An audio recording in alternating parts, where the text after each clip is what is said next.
ઓમ રામ ગુરુ રામ અલખ નિરંજન રામ રામ દેવકી જય.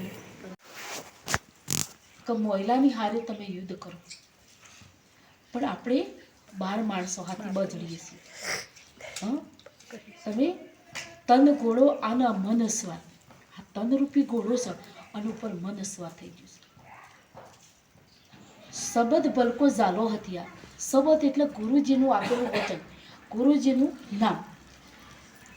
કૃષ્ણ પરમાત્માએ ગીતાની અંદર કીધું છે કે હે અર્જુન, તું મારા શરણમાં આવ.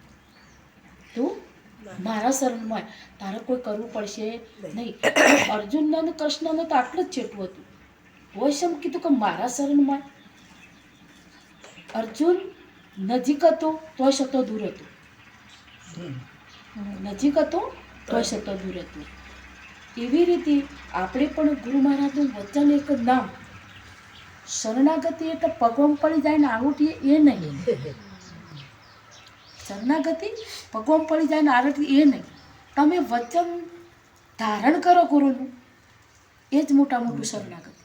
એ વચનનું તમે પાલન કરો અને એ ગુરુ મહારાજ નામ આપો છે.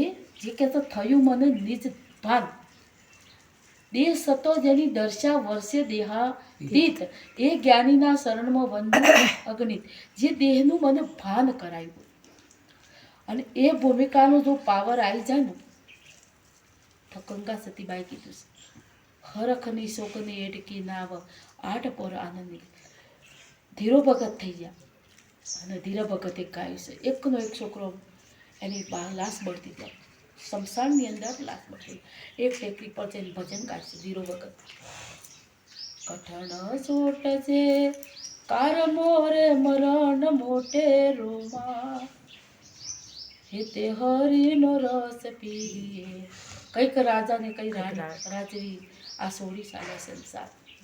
સંસાર કે ધુમાડાનો વાસ કે જેમાં અકળાનો ઠોર. બરાબર છે. હેતે હરિનો રસ, હરિનો રસ એટલે પરમાત્માનું નામ. કળિયુગની અંદર તમે નામ સ્મરણ કરજો.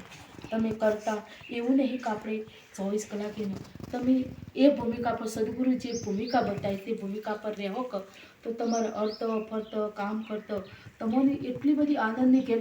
કોઈનો વિચાર જ કરવા નહીં થાય, કોઈનો વિચાર કરવાનો નહીં થાય, કોઈનું કોઈ પણ. અને એ ભૂમિકા પર જાઓ ને તમે ધ્યાનમાં બેહો તો તમારી કલ્પનાઓ ચાલુ થઈ જાય. એટલે કે તું સંપલક વિપલક બંધ કર.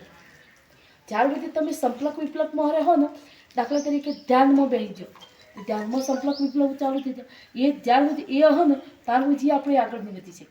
પણ એ બંધ કરવા માટે બસ કેવળ ને કેવળ એનું નામ લેવા. અને હંમેશા માટે એ નામ આપણો અખંડ આનંદમાં રાખે તો આપણો કોઈ દુઃખ થાય નહીં. સમય વર્તે પરમાત્માનું નામ સ્મરણ કરતાં કરતાં આ શરીર છૂટી જાય એ જીવનો આધાર છે. તો એની નાની ઉંમરમાં એને ઝેર ખાવું પડે. અને એ જ દાદા એટલો ઘોડો થઈ ગયો આ બાલ ખેંચવા વળ્યો.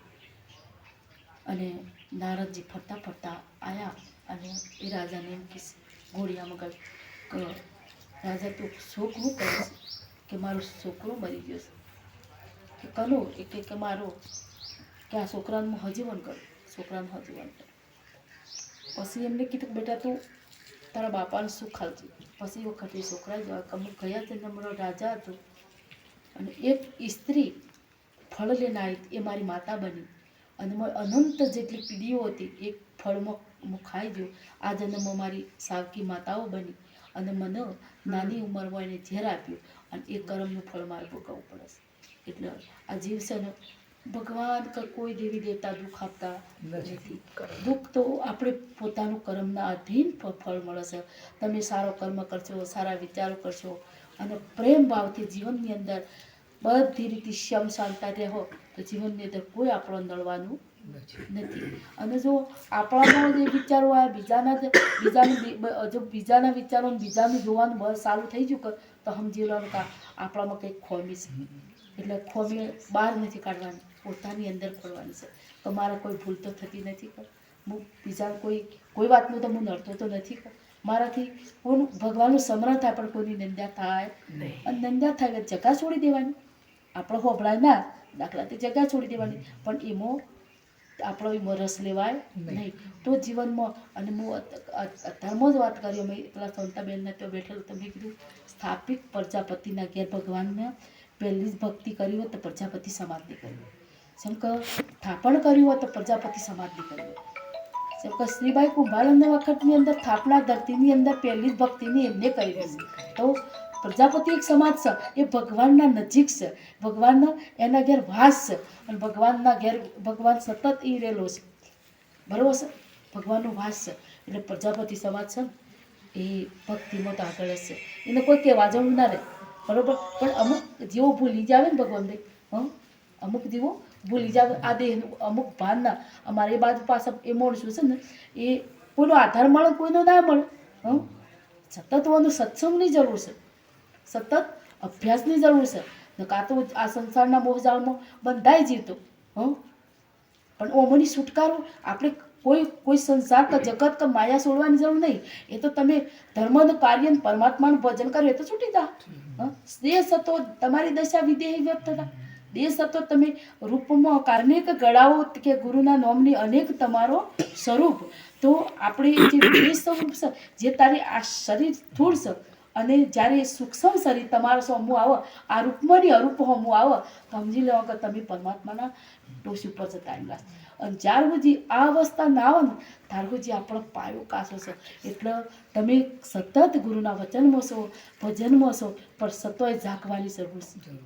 હું કીધું જાગ્યા પછી સવારે આપણો સમય મળ્યો છે કામ કરતા જવું અને સમય મળ્યો છે માણસની અંદર જો મનથી જ એમ કરે કે મારે આ કરવું છે તો થાય. હું કીધું નરેન્દ્ર મોદી વડાપ્રધાન બનવાનો સપનો નહોતો જોયો પણ એની ભાગ્યમાં હતું તે બની ગયો. એમ આપણા કોઈ વડાપ્રધાન બની જન્મતું નથી, બનવું પડે છે. હું એમાં નોકરી કર બેટા કોર્ટમાં છો એ કોર્ટમાં એટલે હા તો એના માટે કેટલો અભ્યાસ કરવો પડે બેટા? LLB કરવું પડે. હા તો એ રીતે અભ્યાસ કર્યા વગર થતું નથી. એટલે તમારું એક લક્ષ્ય હતું આ કરવું છે તો થાય કે ના થાય.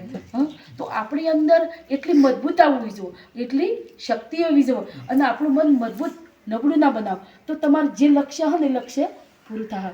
નકા શ્વાસ વાટલડા વીરા હો પરદેશી વીરા હો એ તારી ઉમર ગણીને દન થોડા રે ઓ તારી ઉમર ગણીને દન થોડા એ સાવરે સોનાનો તારો સૂરજ ઉગ્યો. સાવરે સોનાનું એટલે હો તારે સડવા તે ગોડલો હંસલો પરદેશી વીરા એ તારી ઉમર ગણીને દન થોડા રે હો તારી ઉમર ગણીને દન થોડા. જ્યારે અહીંયા આઠમે સપણ જો હમ તો ઉગવાનું છે એટલે કોઈ જન્મ તો નહીં. એ પરમ તત્વનું એનો હરક શોખ વહેતો નથી અને તમારું જે સ્થૂળ શરીરનો સંબંધ હતો એ પૂરો થશે ભગવાનને. એનો વ્યવહાર આ 12 દાડો પછી એનો વ્યવહાર પૂરો થઈ જાય. સ્થૂળ શરીરનો દેહનો બરોબર જે તમારા હાથી સંબંધો વધ્યા હતા એ પૂર્ણાવતી થાય. જેમ કે એટલા જ એનું હતું અને આ એની ઉંમર ગણીને આપણી ઉંમર ગણીને દન થોડા દનમાં તમને નક્કી પરિસ્થિતિ રાતા સાતમા દિવસે એનું મુક્તિ મળી હતી અને સાત દિવસમાં ખબર પડી હતી કે 7મા દિન મારું મૃત્યુ છે. આપણને તો 7 વારામાં 7 ગળીની ખબર નથી કઈ તેમાં આપણો કાળ ઝડપી રહ્યા. કળી આ દરેકના માથે કાળ પડી ગયું. સમયનું ચક્ર છે એ જ કાળ છે, સમયનું ચક્ર પર છે એ જ કાળ છે અને કાળ કોઈની રાહ જોતો નથી. પણ જે ગુરુ મહારાજની ભૂમિકા બતાવી, જે ગુરુ મહારાજનું નામ છે, જે ગુરુ મહારાજ નિશાની છે એ ભૂમિકા પર તો કાળ કોઈ કરી શકતો નથી. ભગવાન હું કીધું અહીંયા તો કાળનું જોર ચાલે એવું એટલા માટે મહાપુરુષે કીધું છે કે એ ભૂમિકા પર રહેવાથી કાળ આવીને પણ જતો રહે. એટલા માટે ભજન કરવું પડે છે. એટલે ભજન જેને તમે તો બધા જાણો છો, જ્ઞાની છો, પણ છતાંય મને બાના દર્શનનો એક મોકો મળ્યો છે. જેમ કે આપણે જનારી આત્માને શાંતિ મળે એ તેના માટે જ અમે પ્રાર્થના કરી છે. બરાબર છે તો કે આ જગતની અંદર દરેકને શરીર છોડીને તો જવાનું છે. જેમ કે પંચભૂત દેહ છે ને એ દરેકનું કાચો છે અને પેલા કહેતા કે રાજાનો 4 રાણી એક રોણી 24 કલાક એની પાસ રહેવાવાળી છે, બીજી રોણી એના ઘેર રહેશે, ત્રીજી રોણી એ ઘેર રહેશે અને એક ખૂણામાં બેઠી છે, બરાબર છે. તો આ જે સમય રાજાનો અંતિમ આવ્યો ને એટલે જે પહાણ રહેતી હતી ને એને કીધું તું મારા હાથી આવી, કે હું ના આવું. ત્રીજીને કીધું કે હું એ ના આવું. ત્રીજા નંબરની મેં પૂછ્યું પણ એક તૈયાર રહે નહીં. પણ ચોથી રોણીએથી નથી કોઈને ઓળખતું હતું, એ કહેતે હું તારા હાથી આવું છું. એમ જો પહેલી રોણી પૈસા છે આપણા રોજ પહાંડે છે, બરોબર, એ પણ આપવાના એ રોણીનું પ્રતિબિંબ છે. બસ હા, આપણા હાથી એ નાવા પણ ચાલે છે અને રોજ ખિસ્સામાં એ નાવા તો એ ગાડીમાં પેટ્રોલ ના પૂરે, બરોબર, વાત સાચી છે. પણ એ આપણા હાથી આવે એવી નથી.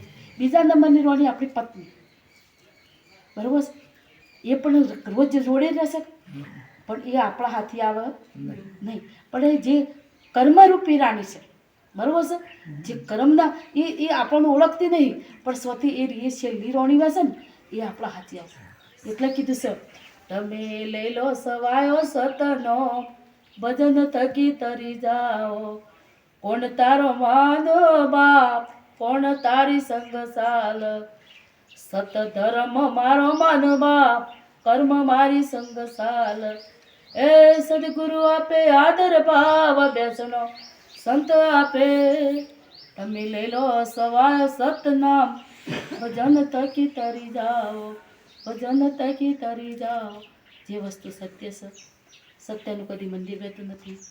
સત્ય જેને ધારણ કર્યું છે એને જીવનમાં કદી કોઈ પેલું રહેતું નથી. બોલ એટલે ધીરા ભગતે કીધું છે કે કઠણ સોટ છે કાળમાં મરણ મોટે રૂમાર, એ તે હરિનો રસ બીજે. તો આ કઠણ સોટ છે કાળમાં મરણ મોટે રૂમાર, એટલે દરેકને જવાનું છે પણ જે સમજી જશે એને કોઈ દુઃખ રહેતું નહીં. બીજા તમારા મારો મા બાપજીનો પુરાવો તમે જુઓ, એકનો એક દીકરો હતો પણ ત્યાં પણ વાયક હતા. આપણે પરમણ લઈએ છીએ હા, અને એકનો એક દેહનું ત્યાંથી વાયક આવ્યું અને બાપજી ટપલું ભરી વિષય જવા નીકળ્યા અને હું તો છોકરાની લાજ પડી છે કે તેઓ હતા. બાપજી કીધું કૃપાળ ભગવાનને કે આટલી ઘડી શમ મોડું કર્યું, એટલે કંઈક મહેમાન આવ્યો તો વળાવાની નથી કીધું મારો એક છોકરો મળી ગયો, પણ આ એક જે આપણે પણ મહેમાન જ છે હા. એટલે મીરાબાઈ કીધું કે અટેરિયાનું રે બેસ પરાયો આ બધા પરાયો હા, વાત સાચી છે ને. આપણે તો આમ તો કરી રીતે પરાયા જ છો કાં તો દેશ તો કાયમી તો રહેવાનું નથી. 80 વર્ષે 90 વર્ષે 70 વર્ષે જેમ જેમ સમય પૂરો થાય જવાનું તો સર હા છે એટલે ગળે હરિનું નામ લઈ લેવાનું, બરોબર છે. સમય મળ્યું છે પરમાત્માનું ભજન કરજો, આનંદ રહેજો અને શાંતિથી બાના જે થાય એની રીતિસર કરજો શાંતિથી, બરોબર છે. આપણા બધાના દર્શનનો લાભ મળ્યો. આપણા બધાના શરણોમાં કોટી કોટી વંદન કરી હું મારી વાણીને વિરામ આપું. બોલો સદગુરુ.